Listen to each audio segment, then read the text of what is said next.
Jadi saya ini anak ketiga dari 5 bersaudara. Ayah saya pensiunan pegawai BUMN, ibu saya ibu rumah tangga. Masa kecil saya pindah-pindah karena mengikuti dinas ayah, yang kita pernah ke Ambon, ke Surabaya, terus di Bandung. Yang lebih lama memang di Bandung.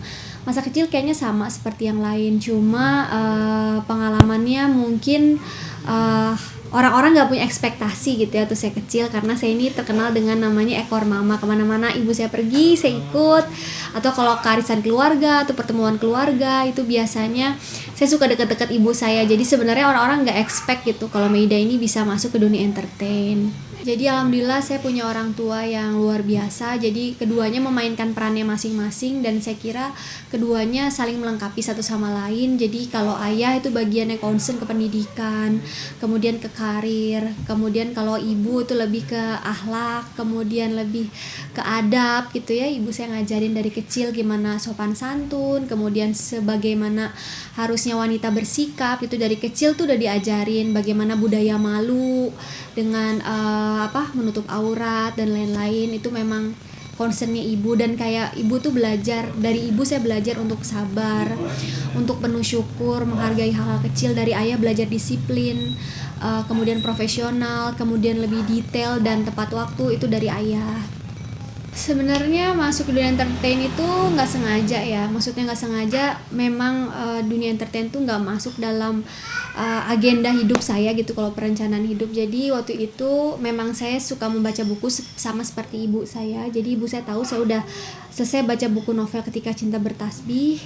Terus ada audisi, ibu saya bilang kenapa nggak ikutan aja, kan udah baca bukunya, terus udah pakai kerudung saat itu. Jadi di tahun yang sama itu audisi, mungkin kalau nggak salah di bulan Juni atau Juli, saya menggunakan kerudung itu di bulan Februari. Jadi ibu saya bilang coba aja ikutan, karena selama ini sebelumnya kalau ada kayak casting dan lain-lain tuh saya paling males untuk ikut, karena kayaknya nggak fair deh. Nggak tahu ya, di benak saya tuh kayaknya nggak fair. Pasti yang lain itu pakaiannya jauh lebih misalnya lebih agak mini dan lain-lain. Jadi kayak saya nggak bisa compete gitu, atau nggak bisa berkompetisi dengan hal yang tidak selaras dengan value yang diajarkan di rumah. Jadi kayak enggak deh, udah mental sendiri gitu dengan audisi sebelumnya. Tapi begitu ada audisi Ketika Cinta Bertasbih, ya udah deh, karena emang udah baca bukunya, udah tahu tokoh mana yang ingin diperankan, ya udah jalanin aja. Dan kayak sebenarnya nggak pede dan nggak berharap untuk dapat peran itu, karena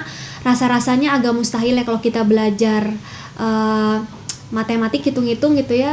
Peluang itu ada sekitar 7.000 orang yang ikut, atau 7.000-an gitu ya, yang dipilih cuma 5 orang. Jadi sangat kecil sekali peluangnya. Jadi ini memang benar-benar ketetapan Allah dan izinnya Allah, yang di dalamnya ini buat saya ujian, karena ujian bersabar, bersyukur, kemudian ujian dengan ketenaran dan hal-hal lain yang cukup menantang gitu ya. Terutama orang tua ya, karena kalau nggak ada ridho orang tua, restu orang tua, rasanya sulit untuk menjejaki dunia entertain ini. Dan juga izin dari orang tua ini yang memang dipegang seutuhnya gitu ya saat berselancar gitu ya di dunia entertain. Jadi alhamdulillah selalu kembali dengan niat untuk membantu orang tua, karena posisinya saat itu sebenarnya saya butuh uang. Jadi ayah saya itu pensiun di tahun 2006. Jadi saya anak ketiga dari 5 bersaudara, kakak-kakak saya kuliah, adik-adik saya sekolah. Jadi kayak aware dan sadar diri aja bahwa kayak keuangan itu akan semakin sempit, semakin menipis. Terus apalagi ya, orang tua pasti kan punya prioritas untuk menyokongkan adik-adik. Jadi kayak sadar harus bantu dengan cara apa. Sebelumnya saya kerja part time. Jadi sebelum dunia entertain saya ingin kasih tahu, saya kerja part time di restoran fast food. Dibayarnya 29.500, 7 jam setengah. Kerjaannya ngapain? Jadi waiters, jadi OB ya, kayak cleaning service, terus pernah jadi SPG. Dan itu kayak luar biasa sih pengalaman itu, yang bikin saya jadi bersyukur dan bersabar, karena orang tua selalu ngajarin dari hal kecil, kita kalau bersyukur kita akan dapat hal yang besar. Hambatan apa ya?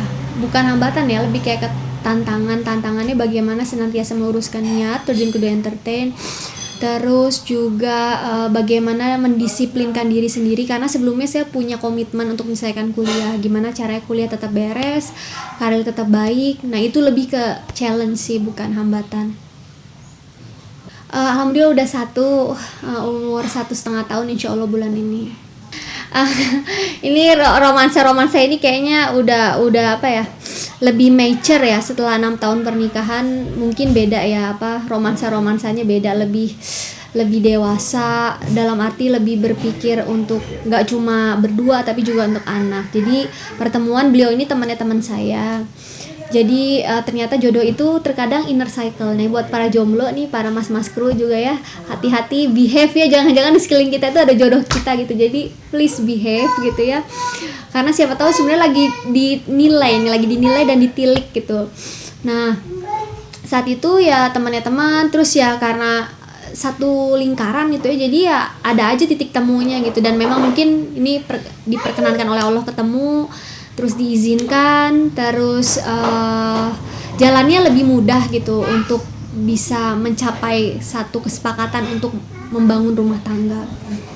Aktivitas utama menjadi ibu rumah tangga pure, apalagi pandemik gini ya, emang saya kerasa kayak lebih menikmati, lebih merasakan gitu arti sesungguhnya menjadi ibu rumah tangga gitu. Tapi ini momen yang membahagiakan ya, karena memang sesuai sama karakter saya yang memang sebenarnya jarang banget ya keluar ya, jadi anak rumahan banget. Jadi ya momennya lebih banyak ibu rumah tangga, yang lain itu pekerjaan sampingan. Yang utama ibu rumah tangga.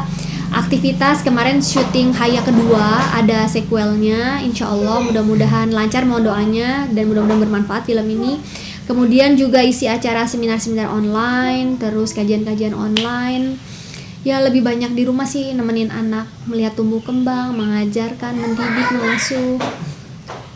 Buat skala prioritas ya, jadi kan gak semua hal harus dikerjakan saat bersamaan. Ada yang skala prioritas mana yang lebih utama saat itu, atau bisa ditunda, atau bisa didelegasikan ke orang. Ya intinya kita yang lebih tahu kebutuhan kita yang lebih tahu jadwal kita yang mana prioritas. Ya kitalah yang menjustifikasi itu gitu, kira-kira mana yang prioritas, mana yang bisa ditunda, mana yang bisa didelegasikan.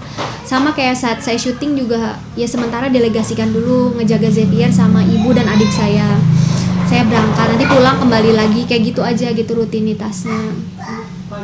Saya bingung ya, maksudnya dimulai hijrah itu dari mana.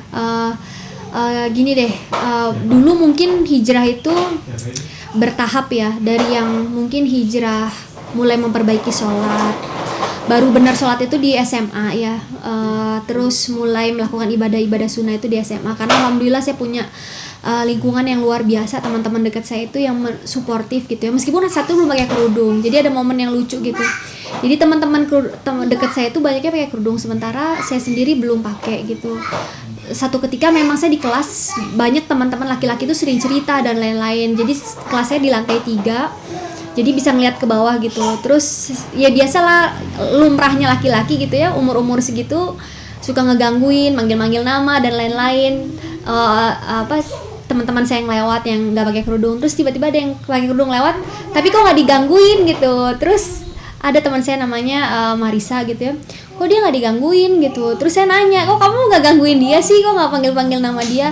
Terus mereka jawabannya, nggak boleh tahu kalau pakai kerudung dosa, digangguin, kata kayak gitu. Jadi kayak kenapa yang lain kan juga dosa? Enggak, beda kalau pakai kerudung itu kita dosa katanya gitu. Jadi kayak dari situ tuh udah mulai nih jembatan untuk memahami bahwa ternyata menggunakan kerudung itu menimbulkan respect dari lawan jenis, memberikan kehormatan bagi individunya, memberikan orang lain itu nggak bisa sembarangan gitu memperlakukan mereka. Jadi itu dimulai titiknya, meskipun perlu beberapa tahun akhirnya mantap untuk menutup aurat. Jadi ya itu perlu berapa tahun, mungkin ada orang yang cepat, kalau saya perlu proses, menganalisis, memantapkan, mencari tahu. Dan juga ibu pernah ngasih buku gitu ya tentang, ibu saya itu tipikal orang yang gak suka nasihatin frontier gitu langsung gitu ya, frontal, tapi kayak lewat buku, terus lewat tulisan yang beliau datang dari ceramah dikasih, saya suruh baca ulang. Nah di buku itu kalau nggak salah ada kayak dikonversi satu helai rambut yang keluar untuk ayah. Itu saya ingat ayah saya itu pengorbanannya luar biasa ya. Kayak bahkan kayak saya ini ada suara back sound tuh anak saya. Jadi ayah saya ini bahkan sampai saya kuliah skripsi itu saya nge-lab di LIPI Bandung, di Sumur Bandung kalau nggak salah daerahnya. Itu sampai jam 10 malam ayah saya nemenin di weekend untuk ngerjain nge-lab Jadi kita berdua di weekend dari pagi sampai jam 10 malam karena nggak bisa instrumen lab itu atau cairan itu nggak bisa ditunda-tunda lah, pokoknya intinya harus dikerjakan di weekend itu, kalau enggak nanti bisa ulang lagi dari awal gitu. Jadi ayah itu nemenin sampai jam 10 malam, terus ngambil sampel bantuin, terus ngurus dokumen bantuin. Jadi masya Allah gitu. Bahkan saya udah menikah pun saat saya lanjut magister, tesis pun ayah saya bantuin gitu. Jadi kayak luar biasa, dan kok saya nggak mau ngasih sesuatu yang setidaknya tidak merepotkan urusan ayah saya di akhirat nanti gitu.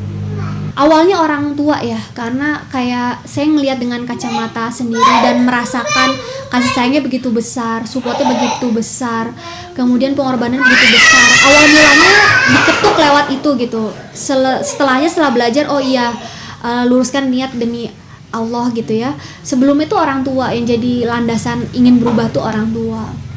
Hambatannya lebih ke diri sendiri ya, mendisiplinkan diri, kemudian persisten, determinan gitu ya untuk niat yang udah dibuat di awal. Karena ternyata hijrah itu nggak segampang kita membalikkan telapak tangan ya, karena pasti banyak godaan. Karena hijrah ini kan nggak semua orang mau meninggalkan zona nyaman, melepaskan atribut-atribut yang memang ternyata Allah tidak menyuruh atau memerintahkan hal tersebut gitu ya. Kita tiba-tiba ubah gitu untuk mengikuti ketentuannya Allah, aturan-aturannya Allah, kan nggak semudah itu kita dimudahkan ya, atau banyak sekali lah godaan intinya. Tapi yang utama adalah diri sendiri. Kalau buat saya bukan orang lain, karena saya orangnya rumahan banget. Kecuali saya mungkin orang di luar gitu ya, mungkin faktor eksternal ya yang lebih besar dominan untuk mempengaruhi. Tapi kalau karena saya orangnya rumahan banget, faktor internal gitu, gimana mau konsisten, mau istiqomah, terus mau terus belajar, mau terus memperbaiki diri,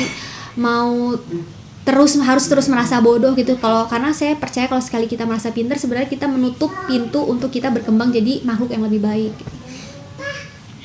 Kalau menurut pandangan saya, setiap waktu kita harus senantiasa memperbaiki diri, karena manusia ini fleksibel ya, cair banget hidupnya. Saat ini barangkali dia bisa baik, besok bisa jadi agak step mundur gitu ya di langkah hidupnya. Jadi saya selalu merasa gitu kalau berhijrah ini harus terus diperbaiki dan terus dikuatkan gitu. Karena tadi yang saya bilang banyak sekali faktor-faktor baik eksternal, internal yang sangat mempengaruhi seseorang dalam berhijrah.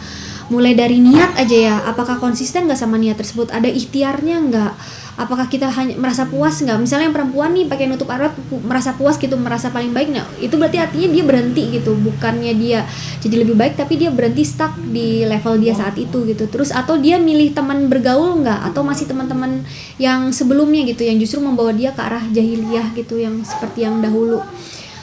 Itu kan juga berat ya, kita memfilter teman-teman yang tadi udah dekat banget ya, udah friend banget, tapi karena nggak satu value, mau nggak kita tinggalkan sejenak, kita belajar, nanti kalau kita udah kuat kita balik lagi untuk ngajarin teman kita, mau nggak? Kan nggak semua orang bisa ya melakukan itu. Ada yang udah hijrah tiba-tiba karena ngerasa nggak enak sama temennya, terus dia balik lagi gitu ya, iya kamu nggak friend saya sekarang, bukan bro lagi dan lain-lain, akhirnya balik lagi misalnya ngerokok, terus ke dunia malam gitu ya. Kalau teman saya yang ekstrim tuh biasanya dia langsung ganti nomor, dia nggak blok teman-temannya tapi dia ganti nomor. Jadi emang benar-benar putus kontak karena ngerasa kayaknya dia rapuh untuk bilang enggak gitu ke temennya gitu.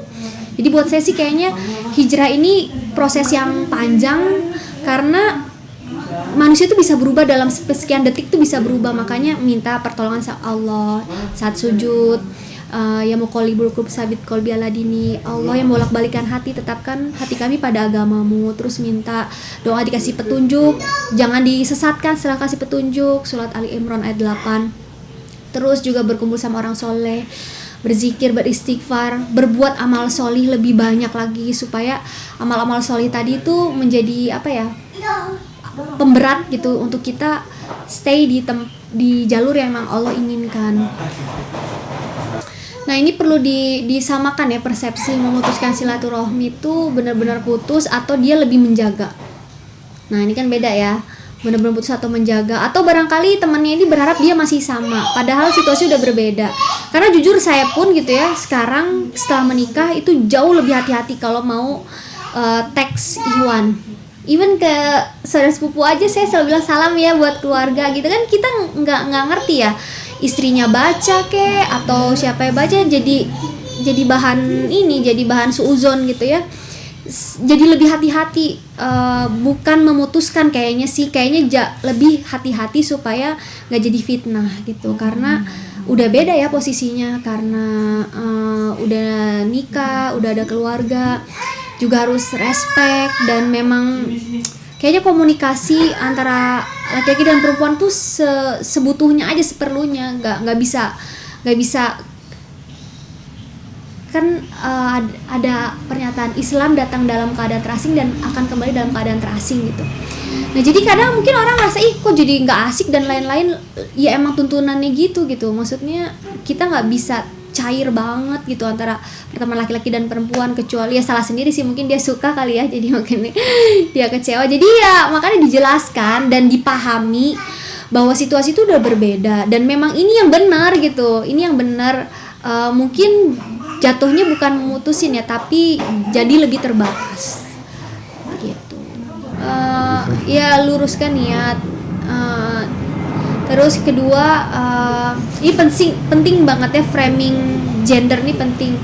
Jangan memaksakan kita perempuan, suami juga melakukan apa yang kita harapkan gitu, karena ternyata secara fisiologis, kemudian perkembangan otak itu jauh berbeda laki-laki dan perempuan gitu ya. Jadi kalau kita berharap suami kita penuh perasaan, ya ada gitu, cuman nggak kayak perempuan gitu. Atau sebaliknya, laki-laki berharap perempuan itu nggak banyak ngeluh, banyak manja-manja dan lain-lain. Ya emang begitu gitu, set tubuhnya itu begitu gitu. Jadi berhenti untuk ekspektasi pasangan kita sesuai gender, karena akan berantem terus itu. Terus kemudian belajar untuk memahami, belajar untuk mengerti.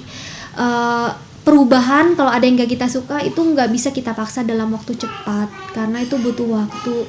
Adik aja kita satu didikan, pola asuh sama, makannya bareng gitu ya, makannya sama, ada nakal-nakalnya kita suruh ubah aja susah, apalagi anak orang lain gitu kan. Ibaratnya gitu. Jadi belajar bersabar, karena kayak nikah itu orang-orang tua dulu bilang kayak kita bawa bekal yang sangat banyak itu, berkarung-karung sabar gitu dalam mengarungi samudra pernikahan ini. Karena yang benar sih, 6 tahun menikah, yang membuat bisa 6 tahun itu sabar dan bersyukur. Kalau kita fokus pada baiknya, insya Allah kita gak jadi pengen berantem, karena apalah gitu ya, kelemahan-kelemahan itu, karena ternyata baiknya lebih banyak gitu, highlightnya itu lebih banyak di baik. Tapi karena kadang amarah, emosi, juga gangguan setan gitu kan. Katanya sih setan yang ganggu rumah tangga itu yang dia kalau bisa memecah belah rumah tangga itu dapat gelar yang tertinggi gitu di dunia persetanannya itu ya. Jadi ini bayangkan gitu, jadi betapa banyak godaan yang ingin merusak gitu rumah tangga, memecah belah rumah tangga. Jadi ya kuncinya sabar, bersyukur, terima kelemahannya, bantu perbaiki dengan cara yang baik. Bersyukur mah pasti ya untuk kelebihannya, tapi yang kelemahannya ini nih yang kadang kita pengen cepet-cepet, jadinya akhirnya terbawa emosi gitu, jadi berantem dan lain-lain. Belajar untuk memahami, mengerti, mengapresiasi setiap perubahannya walaupun sedikit, penting diapresiasi. Penting juga kita belajar bahasa cinta. Ada orang yang bahasa cintanya misalnya dia diapresiasi, dia dipuji, ada yang lewat sentuhan ya, ada yang lewat, kalau nggak salah ada 5, ada yang lewat hadiah, ada yang senang dikasih hadiah, ada yang senang dipegang tangannya gitu. Itu kita harus pahami, karena ternyata setelah saya memahami itu ternyata benar ya, suami itu senang orang yang diapresiasi, kemudian dikasih hadiah, tuh tipikalnya gitu tuh bahasa cintanya. Dan saya beda ternyata bahasa cintanya, dan awal-awal nikah itu agak bentrok, kok kayak begini ya, ternyata beda bahasa cintanya, nggak bisa dipaksain. Yang ada kita harus belajar memahami, menekan ego. Kan katanya pernikahan tuh kayak nari tango ya, it takes two to tango. Jadi perlu 2 orang untuk ada tarian tango, nggak cukup 1. Sama pernikahan juga perlu 2 orang. Kalau yang satunya baik, yang lainnya juga jadi baik. Kalau satunya buruk, yang lainnya jadi buruk. Makanya benar dalam Islam, suami istri itu kayak pakaian, memberi kehormatan, memberi perlindungan gitu. Sama-sama belajar. Sepanjang kita boleh kok mengikuti perkembangan zaman. Bahkan Rasulullah bilang didiklah anakmu sesuai zamannya gitu. Jadi kita nggak bisa expect pendidikan atau pengasuhan orang tua kita diterapkan kepada saat kita mendidik anak kita. Anaknya beda ya kan, di luarannya beda, dia pergaulannya dan lain-lain, tapi tetap kaidahnya fokus kepada apa yang sudah dituliskan gitu ya di Al-Quran, kemudian hadis. Sumbernya itu aja. Kita tuh hari ini sekarang belajar fokus, karena ternyata begitu kita ikut manusia kata ini justru kita semakin sesat gitu ya. Ada di, saya lupa di surat Al-An'am kalau nggak salah ya, ayat 6 kalau nggak salah ya, boleh silakan dicek. Itu pokoknya kalau kita mengikuti kebanyakan orang maka kita akan semakin sesat gitu dari apa yang Allah inginkan. Jadi fokus apa yang Allah cari. Kan kita di dunia ini bukan cari pengakuan manusia ya, kita di dunia ini cari ridhonya Allah. Makanya kembali kita ingat bahwa Allah ciptakan kita itu dalam tujuan untuk menghamba, beribadah kepada Allah. Surat Az-Zariyat ayat 56. Yang kedua jadi khalifah, surat Al-Baqarah ayat 30. Udah 2 itu tok aja, fokus pada itu gitu. Kalau kita udah dapat itu, insya Allah dunia dan isinya juga kita bisa genggam. Tapi kalau kita cari dunia, akhirat belum tentu kita dapat. Sama kayak kita nanam padi, pasti ada rumput ya, tapi kalau kita nanam rumput nggak ada tuh padi gitu. Sama kayak gitulah jadi ibaratnya. Jadi fokus kepada apa yang Allah mau. Dunia ini akan selalu berkembang, nggak ada intinya, tapi dunia ini ada akhirnya. Kita harus ingat itu, dunia ini ada akhirnya. Setiap yang kita kerjakan ada pertanggungjawabannya. Kenapa kita diminta pertanggungjawaban? Karena kita sebenarnya semua udah bersaksi ya di alam ruh bahwa tidak ada Tuhan selain Allah. Artinya tidak Tuhan selain Allah, kita menghamba kepada Allah. Allah yang meliputi, Allah yang menguasai, Allah yang mengatur. Siap nggak kita diatur gitu? Alih-alih kita lihat orang lain dan lain itu capek gitu ya, nggak ada habisnya. Tapi ikutilah apa yang Allah mau, karena Al-Quran itu nggak hanya untuk umat-umat terdahulu, tapi untuk sekarang dan untuk masa depan kita yang menjamin gitu. Sama-sama, terima kasih teman-teman dari Masjid An-Nabawi. Semoga berkah, semoga bermanfaat konten-kontennya dan lebih luas lagi. Mudah-mudahan dengan ini cukup canggih ya timnya, mudah-mudahan dengan teknologi yang sudah digunakan bisa memperluas kebermanfaatan, kebaikan, sehingga setiap orang bisa merasakan ikhtiar-ikhtiar yang sudah dilakukan oleh teman-teman dari Masjid An-Nabawi. Amin ya rabbal alamin.